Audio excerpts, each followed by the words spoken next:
What's up, hybrids? Welcome back to another episode of the Fandom Hybrid Podcast. This is Hanako. We've got a little bit of a different format tonight. We are having a gamers version of the Last of Us discussion. I am joined by Anthony, Mike, and Michelle from the podcast, and we have some special guests tonight. So I'm going to let our guests introduce themselves, and then we're going to get right into the discussion. So let's go with Ben first. Oh, hey, I'm Ben. I'm Anthony and Michelle's nephew's girlfriend. I would consider myself a casual video game player, but I love The Last of Us, and I've been playing since the PS4 remaster version came out in 2014. Okay. And Carlos, let's go with you next.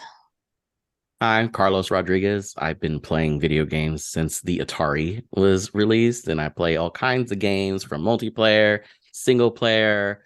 Am I a hardcore gamer? Yeah, I am. I have like every single console and a PC. Yeah, Carlos for the listeners, Carlos is the person we're always referring to when Anthony and I are talking about our coworker who hates video game adaptions. So Yep. that I'm is right there with you. Carlos.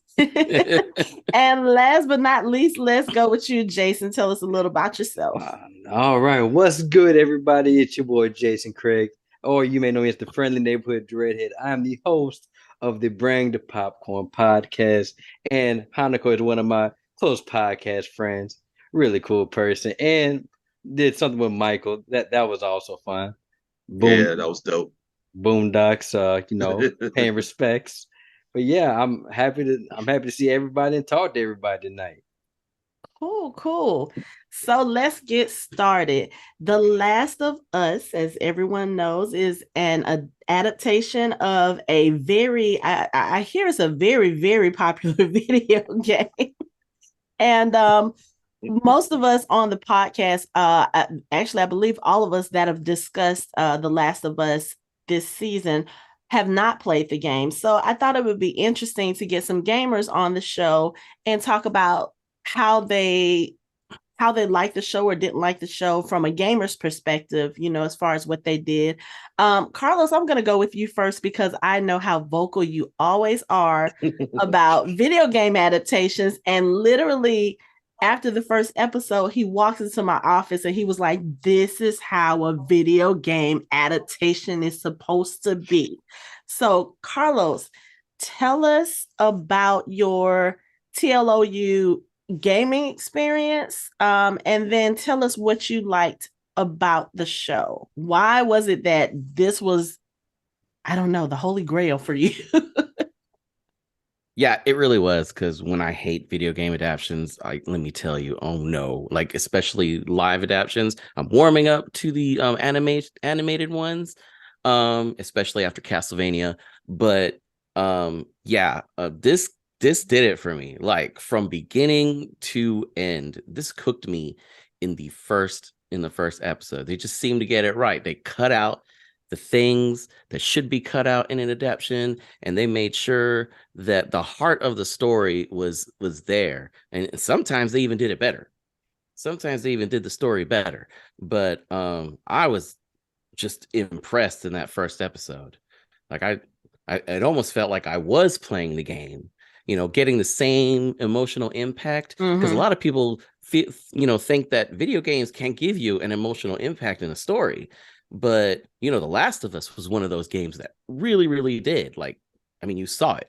You saw it from beginning to end. That emotional impact we got while people are watching was the same one that we had when we were playing the game. And that's how it should be done. They should do it like that all the time. So So you're saying Craig Mazin needs to go back and redo like all of the video yeah, game. just go back and just let them go back and redo all of them. Go back and do all of them. What about you, Jason?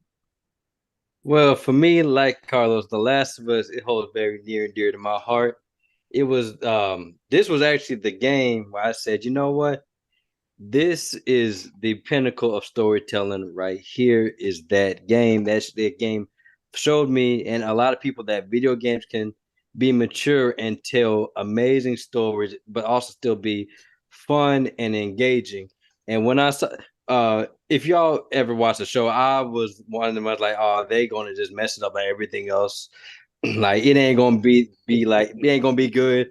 Then I first saw the first episode, I admitted on the podcast run, like I will admit when I'm wrong, I will eat that crow, and that crow was good because it stayed good throughout the whole series. Craig Mazin needs to do everything, and those SOBs in Netflix, but he needs to do Resident Evil. Let him do Resident Evil because I'm tired. I'm tired of these horrible, shitty adaptations. If y'all have watched my podcast, I will always go on a rant when I'm talking about video game adaptations because Netflix, y'all suck. I had to watch 8 hours of that to review that. Oh, but Craig Mazin did an amazing job. Neil Druckmann, great. Seeing a lot of these characters from the game be able to do different roles in the show was also amazing. Um, Also, like the composer from the game to hear every score that was in the game beat for beat in the show.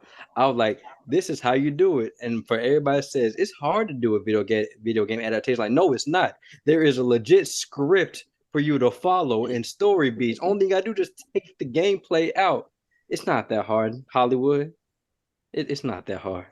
I think we've all said the same thing when it comes to like book to page adaptations too. I mean, we just had this discussion a few nights ago. Like, you already have a blueprint here. Like, you have a best-selling novel or a best-selling series. So obviously the fans have told you what they like about the series, but then you go and you make an adaptation and it's nothing like what's on the page. I think that's one of the things that bothers me the most. So yeah, I have heard that a lot as far as the way that they adapted and what parts they kept in, what parts they took out. Ben, what about you? Oh my God, I felt very apprehensive when I heard that it was going to be a TV show because I knew that, I mean, the story is definitely good enough to be one, but from how I felt from The Witcher, I felt like there was a lot left to be decided, like a lot, uh, just like it had a lot left to be desired from The Witcher, and I kind of was afraid of that feeling happening again. But the game is so awesome, it just does half the work. And it just turned out amazing. I kind of agree with Carlos that everything that they added in that was new and different or that they cut out, I feel like they only did it because it was necessary and it did improve the story, I feel. Okay. Now I know that Nick Druckmann is the person who created the video game, and he was heavily, heavily involved in the TV show. Do you guys feel that that made a difference? Because I know that in other adaptations, you do have the creators involved, but for whatever reason, sometimes they allow changes that as a viewer don't make sense to the story. But do you think that his involvement in the show is what kept the show as good as it was? And this is for Uh, everybody. well, I'll just start off. I'm saying reason why it's so different is because Neil Druckmann, if I'm correct, he actually has the rights to the IP. Mm-hmm. Sony, they're just the distributor, but I think Neil Druckmann has the rights to he has the licensing to the IP itself. So that's why it was probably so different. Now, if it was Sony, we probably would have got an Uncharted version 2 with and probably had Do you see Carlos's face? we probably would have had like the Rock as we probably had the Rock as Joel and and we would would have have had Charlize Theron as Ellie. Ella. yeah, so it's always good when the creator has the rights to his own IP. Yeah, So I think I was listening to so what I started doing after we finished recording our show for the finale, I started listening to the official podcast for The Last of Us. And I think they did talk about that, how the rights have been sold and someone was trying to develop it, I think a few years ago, and it just wasn't working out. And then they reverted back to Neil and he was like, okay, let's see what we can do with this. So I'm very happy that happened. So yeah. I mean, because for me as a viewer, I'm not a gamer.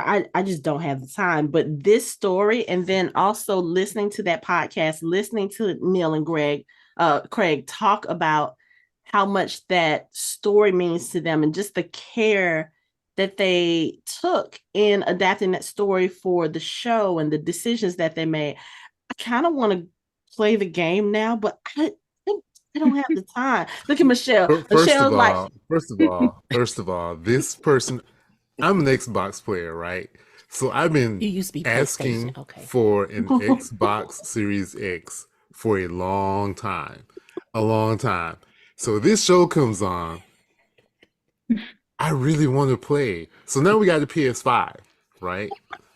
Good Now man. we have a PS5. And like she's recently purchased PS5, Yeah, right? Like a during the couple course weeks of this ago. show. Just for this. Oh, I want to play Uncharted. I always wanted to play Uncharted. And The Last of Us, yeah, I want to play that too. I really want to play. No, actually, I want to watch you play Last of Us. No, I've been playing with the help of my daughter who's telling me, okay, wait a sec. Okay, turn the corner. Okay, get ready to shoot. And I'm looking like, can you just let me experience this, please? Our daughter started playing too, but now she wants me to play her part because she's stuck at a part. And she's like, I want you to. Yeah. You see what I have to do with. You see. See, And I that's still do the not have age-old- my Xbox Series X. that's the age old thing where Dad, I can't get past this part. Can you help me? See, that's the job of parents is to help their kids get past difficult parts in video games. But That's a rite of passage. Yeah, I don't do it that. just tells you how amazing the show is that you're getting. You know, I'm a computer gamer, but I did start with Carlos. I was Atari. I was all the systems. I pretty much was Nintendo and everything, but I went to computer gaming. But this right here, I'm sorry, this show right here has brought a lot of people into, going into debt, buying, PS5 and games. Hey, I feel you because there have been plenty of times where I've been had to short on rent, and somebody had the dumb idea to ask me, "Why don't you sell your PS5?" I said, "I will sell my ass before I sell my PS5." You know how long it took me to get this thing? Yes, it was I'm very saying, hard how to get. dare you? Yes. For real. That is hilarious. It is right there. Okay, so favorite moment from the show. And it can be it can be like an emotional moment, it can be a scary moment. What was your favorite moment? Who going first? I need to think for a second. There are too many moments. All right, I got like, well, this kind of cheat. I'm gonna do two close second. One, that scene when I finally got to see Joel be the Joel I played with the "You better show me on the map where it is." He said, "You better tell me I'm gonna pop your goddamn kneecap off." That scene, beat from the game, and also the scene when after Ellie turns what's the name of the ground beef. When they go outside and I finally get to hear him say, "It's okay, baby girl," I was like, oh man, my heart dropped just like it did when I played the game. So did you cry? Did you cry? Did you tear up? Oh, I did, because that was because in 2013 when I first played the game before my daughter was born, after I got done playing the game, like, damn, I want a daughter. And I guess God heard my prayers 4 years later and I got a daughter. Anybody? But that's mine. Because I'm not gonna lie, I think for me, the one that just like really, really stands out, because one of the things that we talked about is that you don't really see a lot of the clickers or the infected in the show. So that moment when they all came out of the ground in Kansas City, like I think about that. And that bloater, oh my God. Yeah, just I would have that shit myself. I think that's the general consensus, because what are you going to do? Especially they run. They're not like the Walking Dead zombies and just kind of trudging along. No, these motherfuckers run. Mm-mm. And they've been through windows like no. Yeah, that was a nice surprise too, because that wasn't in the game. Like, yeah, people coming out of the ground and stuff, and then the bloater coming behind them, like that did not happen in the game, and it was just so amazing watching that. So what was your reaction when that happened? I was freaking out, especially when that bloater came out. I was like, "Oh shit, a bloater, a bloater, a bloater!" And other people are watching in the room was like, "What is a bloater? That's a bloater." So, yeah, that was wild. One of my favorite moments is the same as the game is, Sam and Henry, the Sam and Henry storyline. That Sam and Henry storyline was I was gonna so say good. Yeah. Oh, and also fun fact: the dude that played the bloater, he actually did the mocap in the game as well. Yeah. Oh, really? Yeah. Okay. Yeah, isn't he like a bodybuilder or something? Yeah, he's like, a body. yeah. Yeah, he big as shit. He's huge. Dude's huge. Like, holy shit. Yeah. What about you, Ben? What was your favorite moment? I would have to say that my favorite moment was really the beginning of the story because we don't see everything that happens during the day with Sarah. We just hear what happens throughout their day, but like seeing Sarah like go to school, go see her neighbors, go into the city, just like connecting with her and then like being with her, she slowly understands something's not right with today. Mm-hmm. Yeah, because I hear Sarah dies very early on in the game, correct? Yes, Yes. it is a huge rug pull. When I first played the game, I was like, why am I playing as this little girl? This is a little girl that was on the box cover. And Right. then when it got to the end, the game said, well, since you don't want her, we got to kill her. Wait, no, I didn't want to kill. Never mind.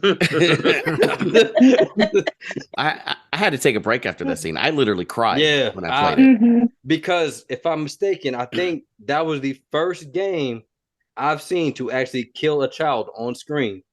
Oh, wow. You know what? Okay. Yeah, they Okay. usually avoid that. They usually avoid doing that.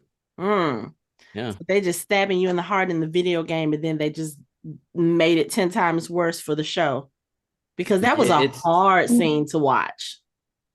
and And go ahead, Ben. oh no, I was just saying because it like really hurts because like you're just playing as Sarah. Like you don't think that she's gonna die because you're playing her. And I think that's the thing. When Carlos was telling me about that, I was like, wait, what? They have you playing as her and then you die. So now you have to play as someone like, I think that would traumatize me. Oh, it did. Yes. He was like, oh yeah, you're right. Okay. Now, talk to me about some of the characters that they added to the show that weren't in the game and how you guys felt about them. Kathleen is the big one that comes to mind because I hear she was a character that was completely made up for the show. And when I tell you that chick, like we had some thoughts about her, but she was such a, I don't even want to say a complex character because she was very singularly focused, but the way that Melanie Linsky portrayed her was just kind of like you don't want to root for her, but at the same time you kind of sort of do because you understand what she's going through. And it was just, yeah, it was a great character. So what did you guys think about like characters like her? And I'm not sure exactly what other characters may have been added just for the show.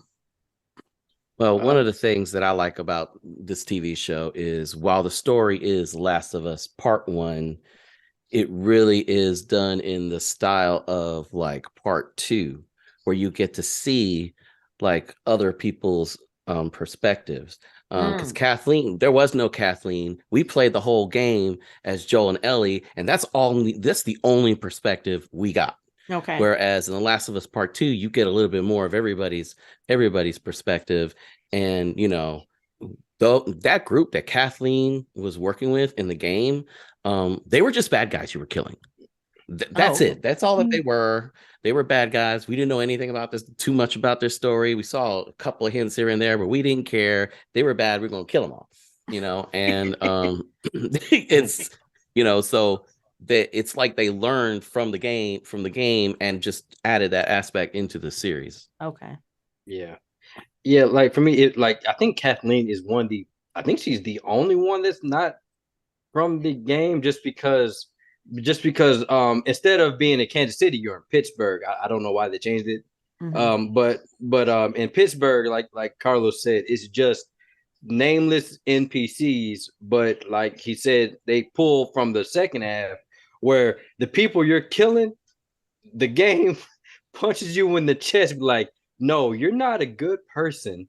You're killing people trying to survive just like you. Oh, we lost people. Oh, but but Don't eat the flower. but but yeah, I like how the show, like, there is it's like morally gray. There's no black and white. So Mhm. you see from Kathleen, like I was saying in my show, Kathleen, Joel is not a good person. Kathleen is not a good person. But to the people around them, they're doing it for their sake. Mhm. Because as we probably going to talk about later on, the end, there that is the age old question that has been asked throughout humanity, and it's not a right or wrong answer. Just like Kathleen, some people think that Kathleen was right for what she did. Some people thought that she was wrong, and I thought that was great because it added more to that section of the game. Because, like I said, I after a while you do get tired of killing faceless NPCs. It gets really boring after a while. Okay.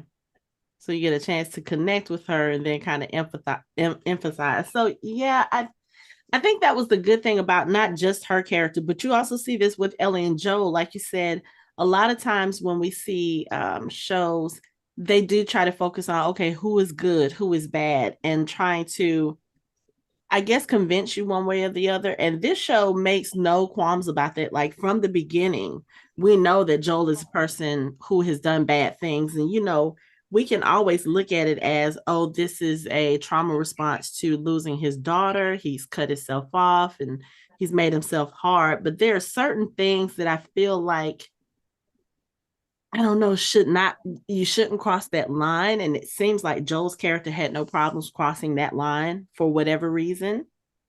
And we see that all the way from the beginning. It's like it's not a secret. Joel is a person who has done bad things. um Tess is a person who has done bad, like they've all done bad things, and yet we still, I guess we still root for Joel because we do see more of his story from the beginning, you know. But even with Kathleen, it's kind of like, okay, yeah, if somebody turned my brother in just for their own, person, yeah, I would probably be mad too. But, like you said, there are different questions that will come up, especially like towards the end with Joel. Like, okay, but was that the right decision to make? Even though we understand why the decision was made, you Yeah, know? but we also have to kind of look at the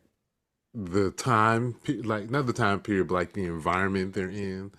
Like, yeah, they've done bad things, but I think pretty much everyone has done bad things in order to survive. Mm-hmm. So it's all kind of a matter of perspective and what your reference point is. Mm-hmm. Like, yeah, they did bad, but they were doing bad for a reason. Like they're trying to survive, they're trying to make it. Yeah, you It's got to remember that everybody's not built the same. It's like some Mm-hmm. people can handle it and be like, yeah, whatever, I can get through it. Other people are like, oh my God, this fucking sucks. I need every bit of help I can get. What do you need to know? I'll tell you his name, her name, and his name, just so I can have it easier. It's like they can't handle it. So, and some people are just like, you know what, you just kill me, whatever. And it's like, there's a balance there. Yeah. Yeah. And I think, Michelle and I, we discussed The Walking Dead on the show. And one of the things that we always talk about is that sometimes when people are having comments about actions that certain characters are taking, they're looking at it from a 2023 no zombie apocalypse perspective. And I feel like when you go into these stories that have basically a end of days theme or dystopian theme, you can't really apply real life rules to those circumstances, because who's to say what you would do if, let's say, the world ended and you had your children in your house and you had just a little bit of food and someone tries to take it? What are you going to do? Are you going to say, oh, I can't kill this person, that's not within me? Or are you going to do what it takes to make sure that your children are safe and that you can continue to feed them? It's kind of like one of those things where I really had to start learning that, okay, I can't say, oh, I wouldn't do that or they shouldn't have done this, because it's a totally different world. You can't apply rules for a safe world to a world where everything is gone.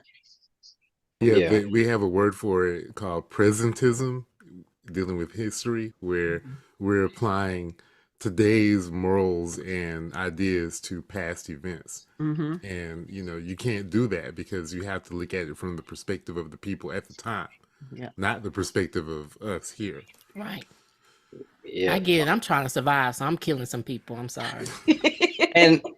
And I get that, and that's why I do like the game, because the game, it actually has you question yourself, because yeah, you can kill people like probably humanely, but they give you different weapons, and Carlos and Ben know to maim people. I'm talking about set them on fire, blow them into chunks, and it's even in the first game sometime. In the second game, people are begging for their life. And the game, like, yeah, you can have them walk away. Or you can just shoot them in the head. But like, no, but some people, a lot of people in their gameplay, they will kill them in the most brutal way to send a message. And like like Neil Druckmann said, like, yeah, I did that because your true colors will ring true when you're playing as a person. Like, what would you do? And apparently, some people, they would blow somebody into little bacon bits. Yeah. Also, in a video game, there's no consequences for you doing that. Yeah. So a lot of people would. I feel like a lot of people would do things in a game that they probably wouldn't necessarily do in real life if in the same position, just because there's no consequences. I feel bad killing some people. I like, especially animals. Like animals, ooh, animals. I hate Wait, killing dogs. both Ben and Carlos had a visceral reaction to that. Man, They make you because feel I hate animals? killing dogs. I don't like killing dogs. No, yeah.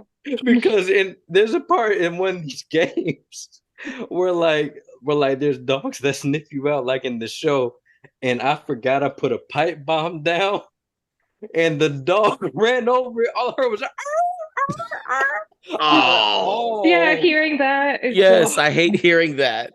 and It's like, and what makes that's horrible. yes. and what makes it worse, so Neil Druckmann can just take your soul out your body. These animals that are owned by NPCs, they have names, and they will call out to the dog name, like just like with people. They're like, "Oh shit, you killed Billy!" Like, yeah, it makes you feel very bad when you do certain things. And for me, I forgot. I forgot I put the pipe bomb down till the dog ran over it. Oh my God. damn shame what you did to that dog. And what's so crazy, like, so you mean tell me you could sniff me out, but you couldn't sniff that pipe bomb out? That's horrible. That's horrible. Okay, so I have to rethink playing the game. Yeah, you like, if I don't kill an animal, I don't know if I can do this. I'm not built for this. Hey, you say that till that shit bite you in your ass. Oh, well. It is trying to kill you. It is trying to kill you. Okay, I understand. I understand. So tell me your thoughts about one of the scenes we see at the in the finale, the introduction of Anna's character and Ellie's backstory, because I understand that's not in the game as well. Nope. No. Not at all. So how is Ellie's story told in the game that was different from the show? I know at the beginning we didn't really know much about her character, and then you have the episode where you see what happened with her bite, which they actually referred to in episode 1, and then you get to see her origin story, like what it was that caused her to be immune. So walk me through how Ellie's story is told in the game and what you felt about seeing her origins on the screen. I mean, it's kind of the same. Just it's really the same. Like they just put you in as Ellie within like the first, I want to say, hour of the game, and then everything goes as planned. What we see with Storm and Bella Ramsey's episode, that's DLC. which I played like before I watched the episode because I didn't have the money because I was a broke college kid. So everything else is just the same. Everything went with Anna. I think Anna Johnson. I think that's her name. I Mhm. want to say this. Ash. That's Ashley Ashley Ashley. Johnson, yeah. Ashley. Yeah. Everything with Ashley Johnson was new. I could have certain things in that scene I love, but certain thing like I could went without, like the whole butterfly, not how Ellie got her knife. I always have hated that in shows. Like I don't need to see that.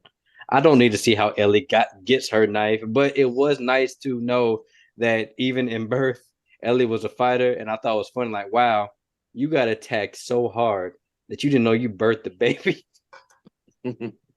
That's what I was Yeah. thinking too. I was like, that No, it- adrenaline must have been pumping. And then, of course, she was Mhm. fighting for her life. So I was just like, you spit a whole baby out and didn't know? Yeah, and it was poetic justice too. Like, wow, it started with Ashley John. It started with Ashley Johnson. Literally, she birthed Mhm. Ellie. Yeah. Ellie birthed Ellie. I mean, that's a mind fuck, but yeah, Ellie birthed Ellie. Broke the fourth wall. Yeah. I didn't even know that she was gonna do a cameo scene. And so when I was watching like about like a second into that scene, just like hearing her running and like being chased, I knew who it was just based off like the sound she was doing. Just as a voice actor, I've heard hours of this before. Okay. Yeah, Hey, her voice I is love iconic. Yeah, yes. because unlike Troy Baker, if you see Troy Baker and you hear him as Joel, you're like, that is not Joel.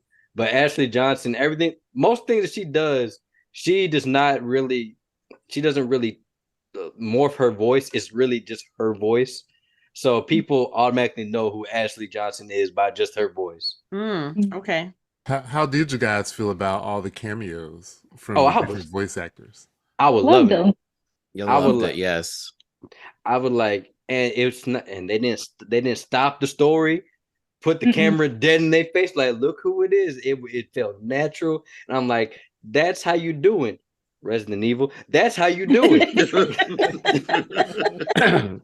I'm sorry. I'm sorry. Resident No, Don't Evil just left a apologize. bad Don't taste. apologize. No, Just left a we bad do that on this show. So go right ahead. Right. because I'm just gonna go a little tangent. I'm sorry. In that movie, when they just threw in that fight scene for Resident Evil 5 with Wesker, Chris, and Claire, even as a kid, I'm like, where the fuck you been? How y'all know each other and why? Why? And I mean, it looked cool, but why? And and like I was so happy. It was so refreshing. It's like, damn, this show is like a drug, and I want more because this is how you do it. This is how you don't pander to video game nerds. You don't try to dumb it down for the audience. You just do a nice blend, and it works. And it actually works when Craig Mazin is a fan of the video games instead of people who will watch clips and cutscenes of random ass games and then just like, well, write a half-ass script and here's your movie Yeah. or show. If you go to the official podcast for the show, the first episode, they talk about that process as far as how they went about getting this made and how the connections were made. And it's such a funny story to listen to because it was literally like, hey, I really like this game. Oh, I know this guy. Let's put y'all together. Oh, how do we get this made? Neil Druckmann was like, let's go have a meeting. They have the meeting, they do the pitch, and HBO is like, let's make this show. It's like, I bet you if more showrunners or more people were that passionate about what they were making, there would be I guess in a way too, that would be a bad thing because then we would have so much good stuff to watch that we just wouldn't have time to do it all. But it's just like certain, like, okay, we're gonna talk Game of Thrones real quick. D&D, when they pitched the show, from all accounts, they had that passion, and somewhere along the line, they kind of lost it, which is why everybody complains about that final season. But it's kind of like, I don't know if I've ever seen an interview with a showrunner that was as excited as Craig Mazin. Like, you watch him 2 minutes in the interview and you're sitting on your seat like this, like you're excited with him. He has so much love and respect for this, for this story. And to see him be able to do it and get it right, even with the changes, he got it right. Because I don't think I've seen, and I'm sure they're out there. I know that there are some trolls and some haters out there for things that got changed within the story, as far as like Sarah's character being, not white, and, the story with Bill and Frank, they didn't want to see gay people, whatever.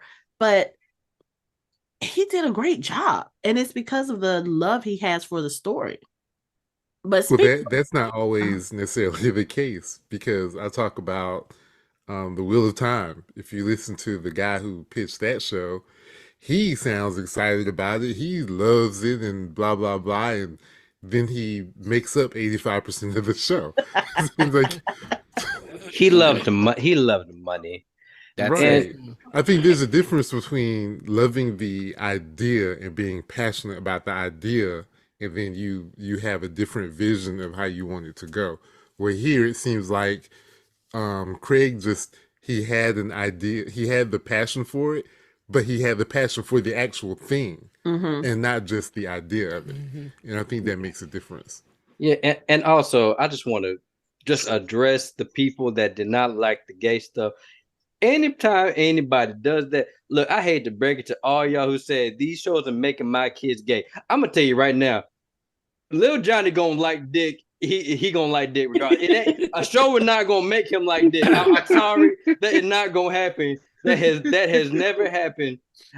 Kids are not that impressionable. I don't know why people have always thought that, and even so, I was like, that's crazy. Like Bill was probably like the most probably was the most manly man out there till they saw that man playing that piano. Then it was a problem. I'm like, don't change up now. Don't change up now. You probably kissed Bill in his mouth too. Love him so. I'm sorry. I just hate when people. I have gay people in my family, and I just hate when people use that logic, because that is not the case.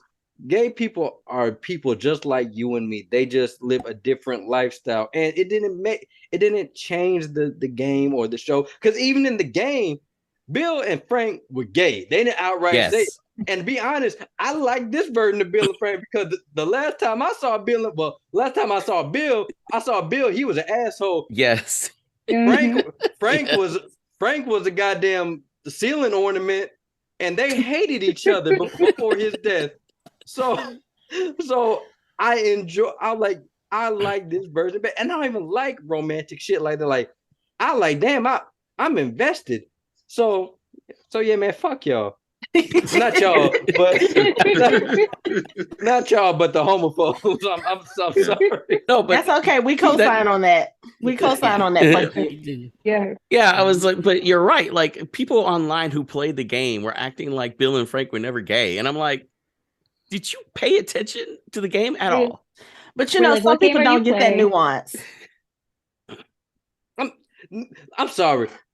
When he said I had Frank was my partner, I like, bitch, did you think that he was talking about in basketball? No, he is his romantic partner. Did you think he was talking about playing spades? No, that's what people. I don't know. It's just I don't get it. Then when like the whole thing with Ellie being gay, some people they played The Last of Us Part 2, and then they got mad at Ellie being gay. I like, if you played Left Behind and listened to Ellie talk in the game, she don't like boys. She does not like boys. It's just I don't get it, and it does not change their character. Like, them being gay does not change the character. You act like they slapping them with rainbows when you hear that they gay. Like, I don't get that, and I just always hate that, because it ruins things for other people that enjoy it. And then they be sending hate mail to these actors. First of all, they're not going to get it because they make more money than you, so they don't care. They got an assistant to deal with that. So I've always hated that, because these people work too damn hard for you to gay bash them. And Nick Offerman ain't even gay. So Yeah. so I'm like, why people? And the funny thing is, his wife was the one that read the script and said, "You have to do this. You're getting on a plane." Hey, you better kiss that gay man. You better get this money. Say Parks and Rec is not on right now. You need to go handle something. Go on. Yeah. Puck her up, buddy. Puck her up, baby. I think the thing that bothers me the most when people talk about that, they're like, "Oh well, I don't have a problem with gay people, but I don't want to see that on my screen." Well, they probably feel the same way about straight romance. They don't always the but. It's Yeah. always the but. It's like, I don't care. I don't have a problem with them, but like, see that just right there. Just stop talking. And it's just been so normal on like streaming service. Now, I done seen more dick than titties on streaming services show. Like that is how it's been. There was like it's normal. Like I'm not repulsed by like, well, I'm gonna see it. If it's Game of Thrones, I'm gonna see a dick being mutilated probably.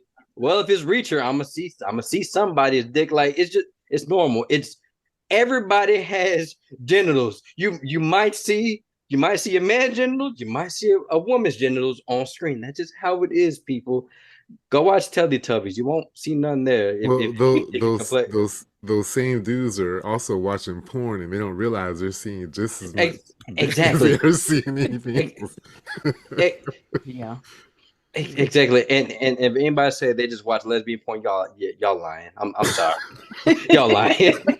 Y'all are not exclusively watching lesbian porn. I'm sorry. I don't mean get raunchy, but y'all lying. So it's safe to assume that y'all were all cool with the change with Bill and Frank, like with that addition and change in the story. I wanted to hang with them. It was much better. Yeah. I want to hang with Bill and Frank. They got a boutique. They're growing strawberries. They got guns out the wazoo. They got protection. I mean, my dumb Bill is cooking his steak and cooking his rabbit and pairing it with the proper wine. Exactly. My favorite scene was the strawberry scene, actually, because the joy on Nick Offerman's face was so palpable. Yeah, like I said, I wanted to hang with something. I might have died because my dumb ass would have driven to the electric fence, but I would have had fun till I died. But yeah, man, I didn't have a problem with it. Both actors did great, and the other actor, he did I guess they just cycle out actors in HBO because he thinks he's in another HBO Max show, White Lotus. Yeah, and he does great in that. So it's like I don't get it. People stupid. Well, listening to the podcast, apparently they cast him first before White Lotus aired, and then when White Lotus aired, they were like, he's amazing. Aha, we had him first, that sort of thing. So, but he was amazing. But how did you feel about the change from Frank's story? Because if I'm not mistaken, in the game, Frank and Bill, they kind of have a fight. Frank leaves and then he gets bit. And instead of waiting to turn, he commits suicide so that he doesn't turn. So there's like no kind of resolution, no kind of closure for, for Bill and Frank's characters. But in this version of the story, they really do have a beautiful end, even though, yes, it does end with both of them dying. But the fact that in this type of world where, Bill was almost killed, he was shot, he almost had that taken away from him. But the fact that they got to live their lives, love each other for so long, and then decide together, okay, this is what we're going to do. And this is how we're going to go out. How did you feel about the changes to that story? Honestly, I think it was all for the better. It was just nice to see them happy in the game. It's so sad, and it just really doesn't leave an impression beyond summer, like the part of the game in summer. In the show, I feel like they are the only people who die happy in this season. Yeah. And that's a big thing, I would say. I'm sorry, that's funny. I just thought like, she right. Nobody had a happy death. No. They had a nice peaceful death. I mean, like a beautiful day, beautiful dinner, They got wine. I mean, married. got married, lay in each other's arms, and just go to sleep. Mm-hmm. Yeah, man, like they were basically playing The Sims in The Last of Us world. Like, like, but like I said, my only gripe about it, of course, yes, I would have loved to see Bill and Ellie's interaction because that shit is hilarious. Yeah. Like, but then again, it's like that was for gameplay purposes, and it had to be cut out because they only had nine episodes, and you only have so many hours to put in that story. So I was cool with it. I mean, like I said, I have, man, Bill and Frank are cool people. They cool people. I love that episode. You want to know who else were cool people that I need to see like some more of? I know you're talking Marlon and Lawrence. Francis. Yeah. I And need a whole spinoff, like an entire spinoff. Oh and we my God, needed that. they were hilarious. Were they in the game? No, man. Okay. Look. In the game, the thing that different between the game and the show, before somebody says something messed up, the game will interrupt you with some action sequences. Like whenever Joel and Ellie have that conversation about how you're not my dad, I'm sure he's not your dad. So as soon as he's about to say we're about to go our separate ways, it cuts to gameplay. Like, okay, we got to break tension. But in the show, oh, they let that shit happen. Like, yep, you are going to say what you're going to say. You want to live with the consequences of your actions. And in the show, I do like that couple because after that sad shit we had to go through, we needed that laugh. I'm like, oh, thank you for that laugh. Yeah. Mm-hmm. That was hilarious. I was like, is this is all we get? That's it? But I think that's one of the things too. They introduce a lot of characters through the course of the show, but they always make sure that the focus stays on Joel and Ellie. But the characters that they do introduce is kind of like we only get them for a few minutes. Like, I'm sure if you go through every episode and just count the number of minutes on screen that these great characters have, you'll find they're probably on screen maybe 10 minutes throughout the course of the episode, but they make such an impact in those few minutes. And it's like, I want to know more about this story. Like, can we have a whole season where it's just the backstories of these characters? I would watch it. Except for, wait a minute, not except for Dave or David. What's his name? Daniel. Daniel. We don't need no his David. backstory. Pastor David. Was it David? Okay. Yeah, we don't need his backstory. No backstory needed. No. We got it. I want to see part he told of it. us his backstory. No, I'm not gonna lie. When I first saw it, like, okay, I knew about David in the game, but see, in the game, people talking about then spend time with David, like it kind of tricked them. Like, no, he even sounds creepy in the game. I said that motherfucker weird. So, but in the show, I'm not gonna lie. At first, I thought they were gonna change a little bit because it lets you see more of David. Like, oh, David, cool people. And then when the episode was like, oh, you worse. Oh, you worse than in the game. Because see, in the game, they kind of hint that he that he's a pedophile. Yeah, that he's a pedophile. Like they hint at it. They focus more on him being a cannibal. But in the show, I like, oh, you going full fledged, huh? And it's like the reveal of it, like at the beginning, it was kind of sort of subtle. Like if you're paying attention, and also if you look at just stereotypically religious zealots, that's pretty much what the story always is. I was talking about it on the show. My daughter came downstairs to fix herself something to eat during the part where he and Ellie are sitting by the fire waiting for I forgot what the other guy's name was, waiting for him to come back with the penicillin. And my daughter was like, oh, he sounds creepy. Oh, he on some BS. Oh, that's a perv right there. He's blah, blah, blah. She heard this from jump. And again, you don't get that reveal until later in the episode, but it's kind of like, you think he's focused on the cannibalism, and then you think he's like, oh, okay, especially after he makes the reveal that one of his people was the person that Joel killed, you're like, oh, okay, he wants revenge. But then when he's in that cell and he goes from trying to appeal to Ellie, like, okay, yes, we can take you in, we can keep you safe, to I need a friend, I need someone who understands me. And he was like, oh, Touching y'all her went from here hand. to here in like 60 seconds Yeah. flat. I need you to be my queen. Yeah. That's what it Yeah. sounded like. And like also just props to Scott Shepherd making the David character his own, because like in the game is Dave is played by the great Nolan North, and just yes, Oh, I yes, did not know that. yes, and he has he's creepy as hell in the game. He talks like this. Where you going, Ellie? Oh God. Oh God. See, I can't. Nuh-uh. No, No, no, maybe I sir. shouldn't have known that, because I remember Nolan North from the Port Charles days when he was on soap Right. operas.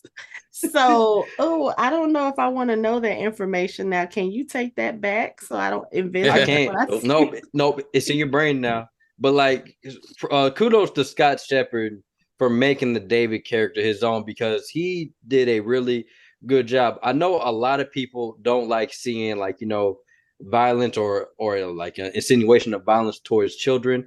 But in certain aspects, I think in shows like this, it's like I don't mind it because it's realistic. You're gonna have there's no law out there, so the monsters are going to be more prevalent in the world like this. And Bella Ram, there is everybody loves Pedro Pascal. I love Pedro, but so much in this show, Bella Ramsey was running circles around Pedro Pascal in some of these scenes, like because she got the character of Ellie. Pedro, he did too of Joel, even though that accent came and went. But But Bella and Scott, they worked so well together, and that was probably one of my favorite episodes, because I was throughout the first episode, I was waiting for the winter section, because that is one of the best parts of the game, and they pulled it off. Yeah, not a lot of infected. To be honest, if this was like any other zombie show, like, oh wow, there's not that many zombies, I don't want to watch this.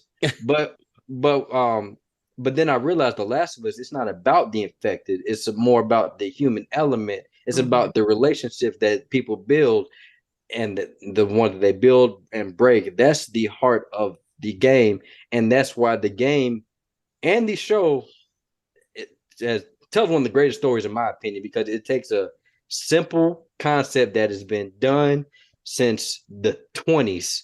Zombies have been around for that long, and they tell a complex narrative and write complex characters.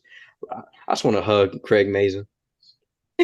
Now, was the show very much like the game, where like the first 5 or 6 episodes they were like pulling your heart out every week? Did you have that? Like, was the game like that? Like every section, someone Only dies the that you first go. 5 or 6 episodes? Well, okay, most of them. Look, I'm gonna tell you right now, I don't normally cry during video games, and I'm not afraid to admit it. I cried, and I gave right when I ended the game. I clapped. I don't give a round of applause for a lot again, but I clapped because, like, wow, this is such a great story. It has a lot of emotional beats. It's not forced emotion. It feels natural. Like when Sarah died, I was like, damn, that's sad. Then I hung out with Joe, like, oh, Joe, he can handle himself. And like, oh, Tess is cool. I can't wait to hang out with Tess. Tess dies, like, well, fuck. Okay. Oh, look, we got Sam and Henry. Sam dies and Henry kills. Like, is anybody in this show is anybody in this game gonna live? And then I died plenty of time playing as Joel, so having to deal with that. Only person that did not die we meet in the game is Bill. That's the only person that didn't die, because Bill was smart. He said, y'all are death. I am not traveling with y'all. he legit says, oh, you got what you got? Good. Now get the fuck out of my town. That was the one criticism I heard from someone was like the game is not like the show is not like the game because Joel dies like every 30 seconds. And then in the show, he doesn't die. This is not like the game. I don't like it. Well, at that point, Joe will be Jesus if he res himself that many. If he res himself that many times, he'd be Jesus. But yeah, like but yeah, it did hit me. It hit me hard. That's one of the few games like, damn, I cried like a bitch. Like when Sarah died, I cried like a bitch. I ain't gonna lie. Mm-hmm. Like my roommate came here and said, "Man, why are you crying for, man? They killed a little white girl, man. This shit was sad."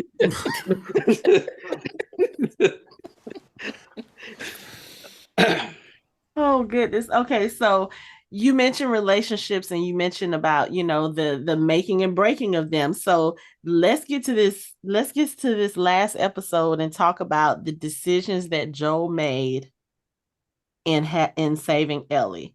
How did you feel about the fact that he just eliminated any chance they had of finding a cure? Because at this point now he's emotionally invested and he can't deal with having to lose another child. How did you feel about Terminator Joel? Oh man.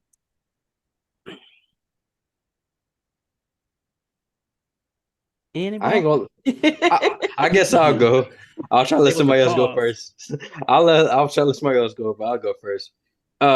Now from emotional side, being a dad, I understood him, but as a person that live in this world, if I would have saw Joe, I would have beat his ass. I like, look, I guess she your daughter. No, fuck that. She ain't your daughter. You risked the whole world for her. She called me a bitch yesterday. You risked the whole world for her. So I've always been on the fence. When I first played the game, like, man, yeah, Joe, you doing right. But then when I played the game for the 7th time, I like, fuck, I feel bad because these people, they don't a detail in the game, they don't know what's going on. They just like, we just told to shoot Joel. They don't know that there's a cure. So Okay, so they so don't know what they're protecting. yes, they're just following Marlene's orders. So I'm like, Joel's wrong. Like, if you think of it from a logical standpoint, Joel's wrong. Joel is wrong because it's the age-old question. It's the trolley question. You have a group of or the train, like for up to date. You have one person on a train, or you have a car full of people on the train. And you have the choice of either reverting the tracks to that one person to save those 5, or reverting to the 5 people to save that one person. And there's so many questions, like whether that one person is a loved one, or what if it's a stranger, or what if that's your family. So it's not a right or wrong answer, because human logic, like, we're already going to go to nurture. We're going to go to who we love. We're not going to save Joe from down the street because we don't know Joe, but we're going to save our mom. We're going to save our daughter. We're going to save our brother and sister. So yeah, it's hard. It's hard, but I saw from both sides, like, damn, if that's my daughter, oh, you goddamn right, I'm gonna turn into Rambo and Terminator all in one to save my daughter. But then, from a logical standpoint, it's like, if I do okay, say if I don't, so say if I don't kill, so say if I do kill her, or if I kill everybody in the hospital and I let Ellie go, who's to say that she won't die the next day, or I die the next day? It's So kind of like the Henry and Sam question, like, you killed my brother to save yours, and then Sam ended up turning anyway. right. So it's hard, but that's why the game is so good, because people are still there are YouTube videos about the game to this day, still being made to this day. Was Joel right? Is Joel evil and whatnot? Like, people put more time into their essays with Joel being right or wrong than they have in all their years of school. That's how good this game is. Mm-hmm. So I thought, if you're asking me as a dad, I feel like I understand. I understand, but is he right? No, he's not right, because like I said, damn, you fucked up. You fucked over everybody. You fucked over. You fucked, like, here, Joe. How about you have some flour? How about you have some flour, Joe? Well, I pause because I don't know how to answer this question without doing any spoilers. Yeah. I don't you know. mean Yeah, for I don't the know how to for answer. the I can't second answer game? this question right now. I had to stop myself, but I had to stop myself. I just went with what the first game gave us. But yeah. Yeah. Yeah. So like when I first played the game, and you know, when you play the game, everyone's evil anyway. I didn't trust the Fireflies anyway. So like when Joel decided, let's kill everybody, I said, God damn it, yes, let's kill everybody. I didn't hesitate. Some gamers hesitated in that last scene in that hospital room because you can hesitate a little bit. I didn't. I walked in and I shot everybody and grabbed Ellie and walked out Mm-hmm. and didn't feel bad about it at all. Yeah, damn, that says a lot about me, because I didn't shoot the other two doctors. I shot I everybody. I didn't shoot them, but I beat both those nurses like they owed me money. I'm not gonna lie. And then I realized, then I felt like an ass on my second playthrough, because you could legit leave those two alive. I didn't even know that. I just shot them all. They all they were all see, dead. like, I thought you had to too. yeah, like, I look. I had just red in my eye, like, you bitches gotta die. You took my baby. Yo, you gotta die. And like, boy, I'm talking about, boy, I A-Town stomped those two nurses. I beat the brakes off those two. I beat them with the brick too, by the way. Trying to make your point. So here's my question: in the game, is there an option for you to opt not to do anything and to let them move forward with doing the surgery on Ellie, so that's not an option? I mean, it's an option. No, actually, it is an option. But best believe. Wait 15 seconds if you want to not kill nobody. Them fireflies gonna Call of Duty no scope your ass in the head. Game over screen. Yeah. Okay. So basically in the game, there is only one way for it to go, and that is what Joel did in the show. Yeah. Pretty much, yeah. Okay. I guess that would be interesting to see, like, if you were given an alternate. Like, I don't know. Of course, if it didn't happen in the game, it probably didn't happen in the show.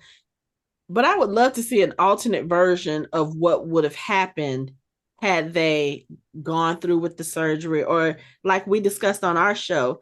I think Anthony said, they could have just lied to him when he woke up and said, well, where is she? Oh, she's in surgery. She didn't make it. There's so many ways that Marlene could have played that if she had really been thinking. I think in a way the weight of what she was doing was hitting her, even though I know that she was feeling some kind of way because that was her best friend's child, but I have a whole bunch of other thoughts about Marlene and her involvement with Ellie and the decisions she made. But I just wonder what would have happened if they had gone down that path, and they had done, hi puppy, and they had done the surgery on Ellie. Like, I realize that means we wouldn't have gotten a second season, so I'm kind of glad they didn't go that route. But what would happen? Because it's kind of like one of those things where, yeah, she could possibly save the world. She could be the cure. But like I said, the thing that bothered me was when Marlene said, our doctor thinks that blah, blah, blah. Like, you're going in, and I realize this is a risk you always take with medicine. Even in our modern age, nothing is guaranteed. But they could have done the surgery on her and it still wouldn't have worked. Mhm. And then you would have a really pissed off Joel. The Fireflies would end up dead anyway. And then where would we be? Joel probably would not have missed that second time he tried to shoot himself. You know? I just want like a deleted scene where it's like a blooper when they do go through the surgery and Joel just walking away, and then he just hears somebody say, "Hey, we fucked up." Hey, yeah, she dead. Like we talking about like half past that. Yeah, she dead. Hey, what we do now? They wouldn't have survived. I mean, they'd be in the same condition they're in now, dead on the floor with your brains spilling out the back. Well, also there was an alternate ending. Well, it kind of what it's still shot, but they didn't put it in the game. It was more of a prank on Troy Baker. So the scene with Marlene, they came in, they told everybody, okay, listen, y'all. When Troy comes in and does his lines, y'all are just going to do a musical number. And so it's a scene on YouTube. You ever look it up? It's a scene where Marlene is legit singing, saying, "You can't, Joel, you can't save her," or whatnot. It is the funniest thing ever because Troy Baker's face like, "What the fuck is going on?" But then after a while, Troy Baker he actually gets in on it too, and it is the funniest thing ever. I wish that would at least. I have to go look that up. Yeah. That could at least been on the game. I didn't find that out till like YouTube years later. I laughed my ass off because then I thought like, damn, what if The Last of Us was a musical? No. Hey, you say that, but that scene, I like, damn, I kind of want that now. We'll keep that as an offshoot. I don't think I need a musical, and I know Anthony doesn't because Anthony does not like musicals. So I like musicals. I don't like my TV shows and movies having musical numbers. Oh man, well I guess you ain't gonna like the Joker too then.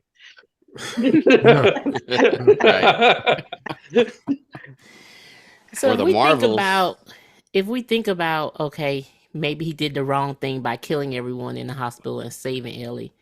Maybe it wasn't because maybe they would never have had a cure anyway. So we can think about it that way. No, maybe he did the right thing killing everybody in the hospital. I forgot she wasn't on that. I forgot. Yeah, she wasn't on. She wasn't on that last episode. She missed that whole conversation. Oh no! You always have to take the chance. Like wait a second. You saying hope? Because you told me there was no hope. There is no hope. So now you told me that. I was listening. Hey, Anthony, I did. You said that one of these episodes. There still is no hope, but you still have to try. Well, that's hope. Hope that's is hope not that the she's same a cure. thing. It's not the same thing. To me, it is. It's like hope that she could be the cure. It's not the same thing. You're saying there's hope. I don't like how y'all always try to put words in my mouth and mischaracterize. We have an external person. Jason said he heard it. No, you are taking what I say out of context. Hope. Keep hope alive.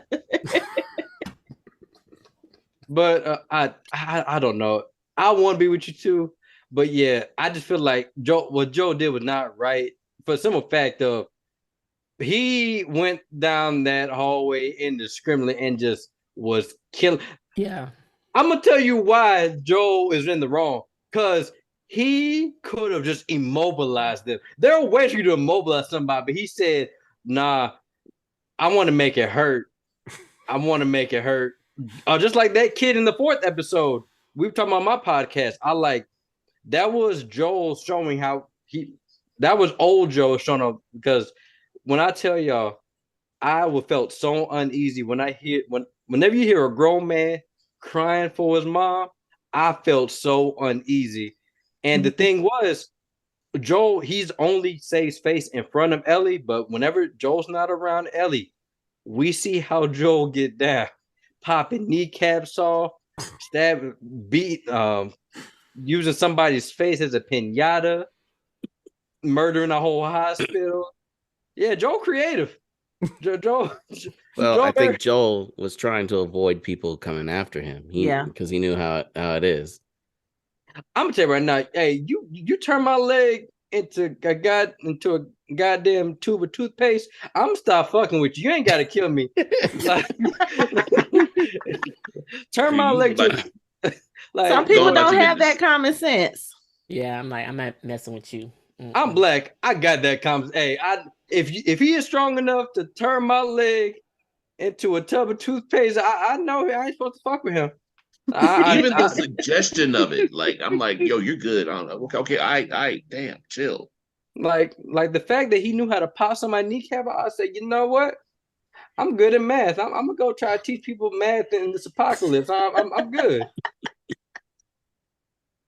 Yeah, Well, Joe was no joke. I mean, we got that in the first episode, but it was just kind of implied. Like we said, when Tess was talking with the guy who stole the battery, you could see he was very visibly scared of Joel coming after him. So we were like, oh yeah, Joel must not be somebody, to not fuck with. And then you see in the last episode and in this episode, the very last episode, it's kind of like, yeah, not one to fuck with. Like, well, in the game, he did it to Robert. yeah, he killed Robert in the game. Well, no, it was Tess. It was Tess killed Robert, yeah. but they were like indiscriminately killing everybody all the Yeah. way, and it was Tess that wound up killing Robert. But Joel tortured him a little bit. Yeah, and also, I'm gonna just say that Paige, look, the showrunner do a good job in the way they wrote Joel, because they made me scared of Pedro Pascal, the most soft-spoken man in Hollywood. They made me scared of Pedro Pascal. If y'all ever heard Pedro Pascal talk, when I heard he was the Mandalorian, I said, ain't no way this soft-spoken man is this feared bounty hunter in Star Wars. And then I said, oh wow, that is Pedro Pascal. Like, oh yeah, he is a badass, huh? Okay. And like, that's so weird. Like, that's how to show how good of an actor Pedro Pascal is, because if y'all ever heard him talk, he sounds so adorable. I mean, like, in his interviews, he is like the biggest goofball ever. Yeah, yeah, for him to go from that to mean, lean, killing machine, it's kind of like, who even had the foresight to think that, oh yeah, Pedro Pascal would be good at this? I mean, but even in Game of Thrones, when he comes in, his character is known as a fighter, but of course we don't see that, because all we see is the charming debonair playboy that he is as, the prince. And then you get the scene where you see him fighting. It's like, oh yeah, oh, he's bad. He actually beat the mountain. And then he runs his mouth and it's like, yeah. And then I think how tall is Pedro Pascal? I think I read somewhere he said like 5'11". And see, that's insane, because in the game, Joel is like a good 6'3", 6'4" on a good day. He's a big dude. Yeah, he a big, I'm talking about, he a big dude, swole as fuck. I said, you from Texas. Yeah, you from Texas. Yeah, that boy is cornbread fed. He's from Texas. And then Pedro, I'm like, boy, Pedro, like, he just got out Pilates. Ain't no way.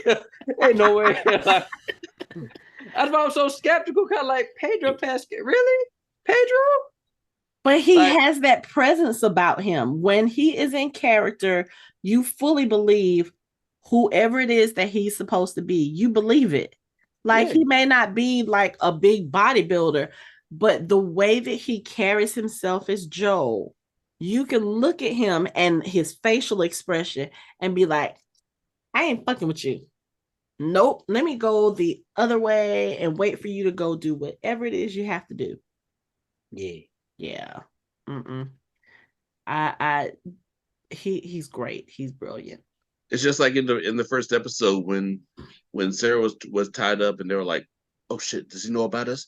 Like like when she was tied up and she mentioned his name, they were like, oh yo, you can go. Like when they kidnapped Sarah. Tess. Tess. My bad. When they kidnapped Tess and she just mentioned his name and they were like, oh god, cut her loose, dude. You can go. Just don't tell me we didn't hurt you. Like, you kind of knew at that point, like, yeah, you probably most people already know him, know his reputation, and like, yeah, he's not to be fucked with. And he confirmed it. Well, he confirmed it twice in episode 2 when she did come home, and he was like, "Who was it?" Like he was ready. He was ready, Like, yeah. why your face? Why your face look like that? And when you walk past that long line of people trying to make their telephone call, and Right. nobody say anything. Mhm. Well, they said something, but that's all they did. They ain't grab him was like, get your ass back. They were like, hey, stop. Hey, Quit it. hey, No. I'm gonna tell you right now, boy. Somebody probably pull up and like, hey, do you like your face where it is and your ass where it is? That man will beat you so bad, your face will become your ass and your ass will become your face. Don't fuck with him. Don't. Even in that first episode, when Tess goes back and she tells him what happens with the battery, and she was like, and I told him that I wouldn't let you hurt him, but I would really like for you to hurt him. I was like, okay. Tess probably get off on that shit too. But you probably get off on watching Joel beat the shit out of people. Yeah, Joel on a leash. Yeah, probably so. Let's see. Is there anything else we want to talk about? I think we got a lot out in this episode. Any other differences that you guys can think of that from the game to the show that you guys want to talk about? Not to be honest, not really. The only difference was like it's a lot less infected, but like I said, that's fine because it's just Yes, gameplay. Most of the infected are gameplay. Yeah, like, and I thought it was so funny because like dumb like people that have no life nerves like me call it was a reference when Joel was saying it's a 5-hour hike. We did that before. I like, you cheeky bastard, because the game is 5 hours. Oh, okay. I didn't catch that. That's funny. I didn't either. Oh, wow. Yeah, so and like they were sowing seed, they were putting Easter like little, like I said, normally I hate bringing my Easter egg baskets to these things, but it was nice because they were even planting seeds for for season 2. Yes, in the season. There are characters, I'm not going to say who they are, but you see characters in that's going to be in season 2 that they just threw in there. And at first, like, wait, is that who I think it's supposed to? Oh, I think that's who it was. Who I think it was. Yes, and, absolutely. Well, the town too. They didn't go in the town in the game. You know, the what's it called again? That town? Jackson. They didn't go in Jackson in season in the first game. Jackson is in like the second game. Yeah, because they're trying to reroute power from the dam to Jackson. Even though I did kind of want, even though I know like Tommy is on like a leaderboard in the game, him and his wife are the head honchos, and it is a great interaction between Tommy and Joel. But it's also little brother showing up big brother, because Joel was saying, "Boy, did you forget that outrageous?" And then Tommy said, you may be my brother, but you best check your tone. You do know I run shit here, right? I like, oh. Yeah. They had a little interlude and then got interrupted by more gameplay because they were attacked. Yeah, big boy, because I ain't gonna lie, I was like, damn, I'm kind of mad these Raiders got involved. I wanted to see. Oh, are y'all gonna fight? I want to see the fight, like I want to see if Tommy about it. And also, props to Gabriel Luna. I have loved Gabriel Luna ever since him playing Ghost Rider in Agents of S.H.I.E.L.D. Yeah. Yes. He is so talented. And shout out to Jeffrey Pierce, who was Tommy in the game. He got to have the iconic head rip off from the bloater. That was nice. Mm-hmm. I'm trying. Who else? Ashley Johnson. I love seeing her as Anne. Meryl Dandridge, I didn't realize this. I'm like, wow, she sounds familiar. Then I realized, like, wow, she's the only person that reprised her role as Marlene. Mm-hmm. I like that. And Craig Mazin and Neil Druckmann, thank you for doing that, because she was great as Marlene. And also, that's why I say Joel was not right. He ain't had to do Marlene like that. Like, if I would have got like, bitch, really? You shot me in my leg. Like, why? You shot me in the leg. Half my people gone. Don't kill me. Like, please. But I mean, you knew that she would have came after him. If she had survived, she would have come after him. But I think even if she did, like, Joel and Ellie would have had the whole town of Jackson back them up, and as we see, Jackson is well prepared, and also Yeah, but do you think Jackson would still back them up if Marlene had gotten there and said, "Oh, let me tell you why I'm here because she's the cure, and when we were trying to, do what we needed to do to get this cure, he killed everybody, including the doctors who could make the cure." Do well, you think the I town was of Jackson would still back him after that? I would say that Tommy would try his damnedest to like have them spare Joe because Tommy is the definition of a ride or die. Mm-hmm. Yeah, he is. Yeah. So and but it just showed how ruthless Joe was, which I did like. And also another thing, that scene with the dog, boy, my ass cheeks were clenched so damn tight. But but I was like, oh my God, please don't let this dog, please don't let the dog smell this infection. Please, Mm-hmm. please don't. And then when the dog was playing with, I was like, oh, thank God. Right. I think we were Right. all We were tensed all at that on point. Yeah. edge. Yeah. Because I mean, Now, even the looks on their faces when they were looking at each other, they were scared. And I was just like, I said, now I know she's not going to die because she's going to make it to the end of the show. I've seen like preview clips, but still, it's like you're still Right. sitting there watching, like, oh my God, what is about to happen? What is about to happen? Is he going to bite her? Is she like, and then I wondered, okay, so if the dog bites her, does the dog get infected? Even though she's not, there were so many questions going through my head because I was like, I don't know if animals get infected. Do the animals get infected? I've never no, seen an infected animal. I think no. I think it only affects humans. And also, now that the show has it answered the question that people ask, like, are people still alive? And yes, they are alive. And when I went back to play it, like a weeks ago, when I was playing the game and I was actually listening to the infected, like whenever they're eating people, you can legit hear them pleading, I don't want to do this in the midst of their groaning Oh, and Mm. they are visibly and verbally, like you can hear them in Oh pain. no.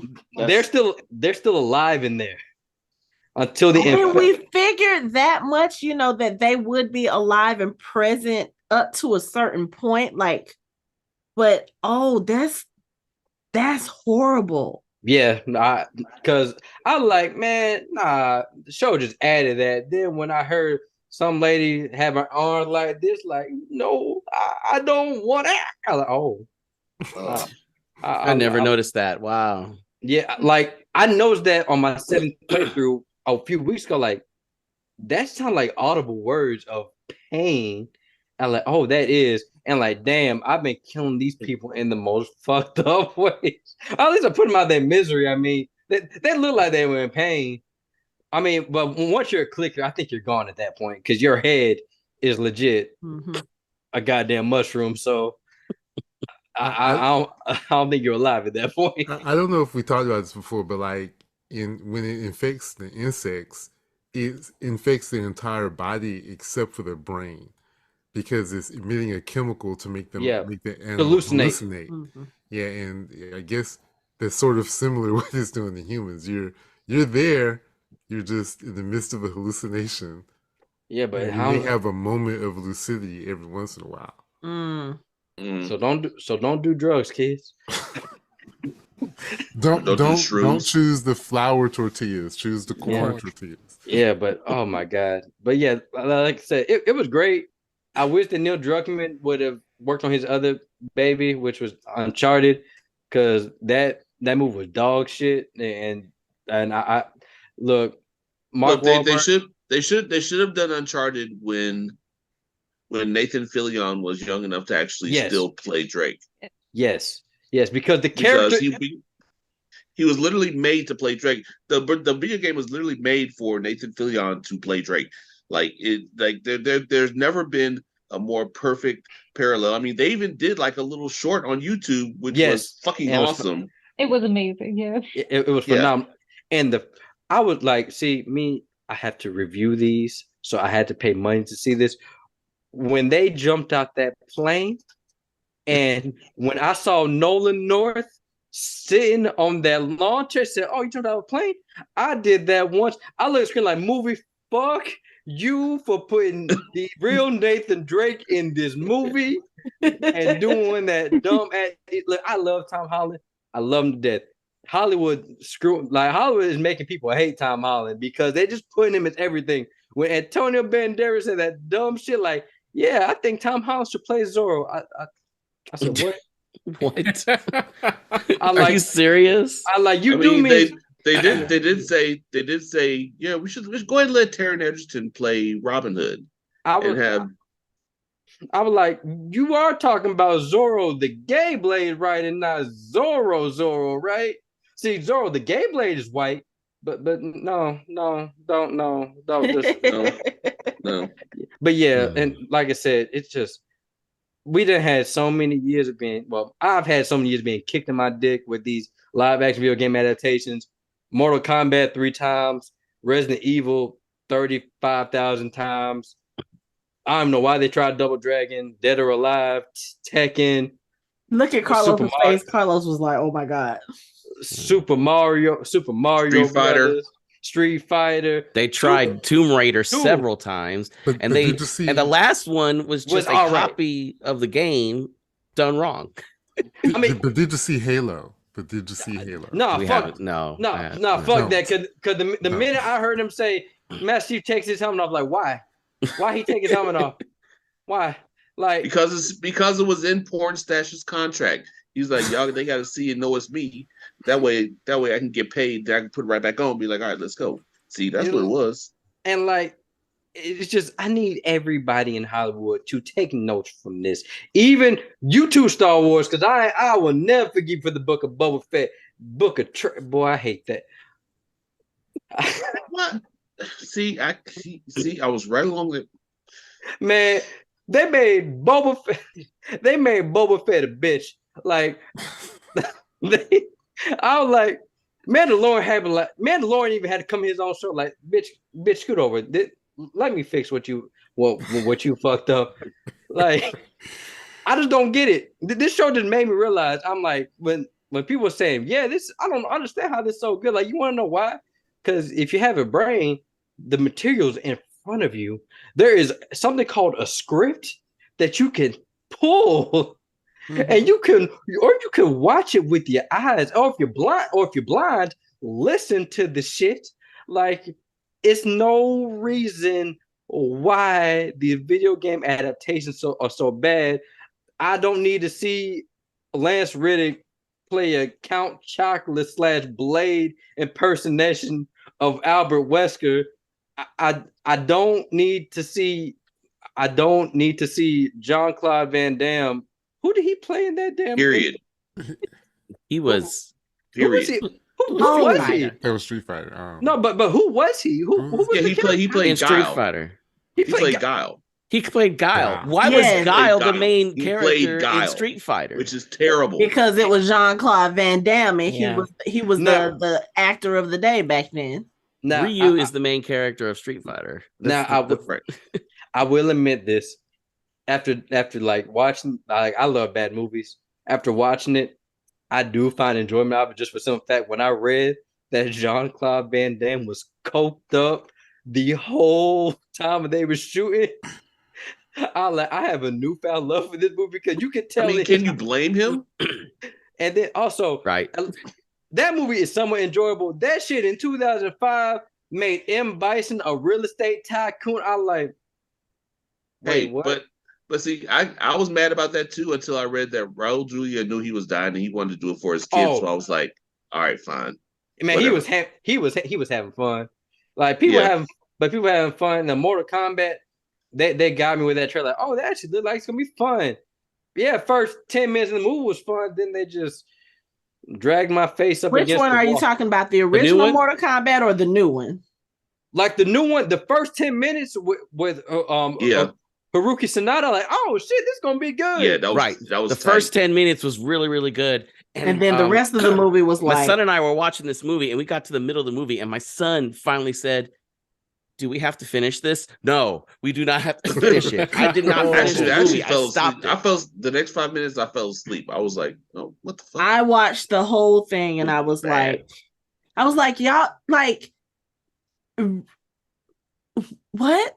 Yeah, it's just yeah. Okay, so basically, we've said all of this to say, future video game adaptation developers, this is the right way to do a video game live adaptation. I think we're all in Correct. agreement of that, right? Yes. Yes. Yes. And anime. Like anime has a bad rep Anime too. has to learn too. They have to learn too. That would be a whole other show. Yeah. But I think we're gonna wrap this up on our discussion of The Last of Us. Ben, Jason, and Carlos, thank you so much for coming on the show and talking with us. This has been a fun conversation, and I'm looking forward to the next 2 seasons of The Last of Us, because from what I understand, they're splitting the next video game into 2 seasons. Which makes sense to me. Because Okay. because It makes sense. it's like I want to say it's 4 times longer than the first game. Yeah, it's much longer. Yes. Oh, okay. So yeah, let's just hope that it's not a 2 or 3 year hiatus in between seasons. Hopefully, I think they're supposed to start shooting season 2 sometime soon. So hopefully we'll get a release. I don't know. Sometime next year. That would be great. But once that does come back, we would love to have you guys back to talk about the new season and continue this conversation if you guys are interested. Well, I love talking, so I will always come back here. I'm game. Absolutely. I had a great time. Thank you. Okay, cool. So Ben, Jason, Carlos, is there anywhere that listeners can find you guys? Like, I know Jason has a podcast. The other two, I'm not sure if you guys are, or if you do like Twitch or anything. So is there anything you want to promote before we close the show out? Yes, I finally am officially got my own website. It's in development, but it's a test site. It's www.brainthepopcorn.com. There we have all of our shows. We have our movie ranking system, because people don't remember it all the time. It's kind of difficult. And I'm gonna start doing smaller reviews and possibly vlogs. And yeah, and I would love to have you guys on for whenever I do my discussion. Okay, cool. Carlos or Ben, you guys online anywhere that folks can find you, or do we just keep bringing y'all up periodically? Go ahead, Ben. No, you can't find me anywhere. Okay, all right. So we have the exclusive. Yes. Yes. Okay. I guess my TikTok, Dragonborn Apostate. That's where I you am. guys go follow his TikTok. Yes, go follow him now. He's incredible. He is hilarious. He is hilarious. So Yes. go find him. We won't even tell you what it's about. Just go find him, follow, and laugh your ass off. So thank you guys for joining us. That is it for our show. You can find us online at www.fandomhybrid.com. We are on social media on Facebook, Instagram, and Twitter at Fandom Hybrid. You can chat with us on our Discord channel. You can watch our videos on our YouTube channel, and you can listen to us on all major podcast streaming platforms. Thanks for listening. We hope you join the conversation next time.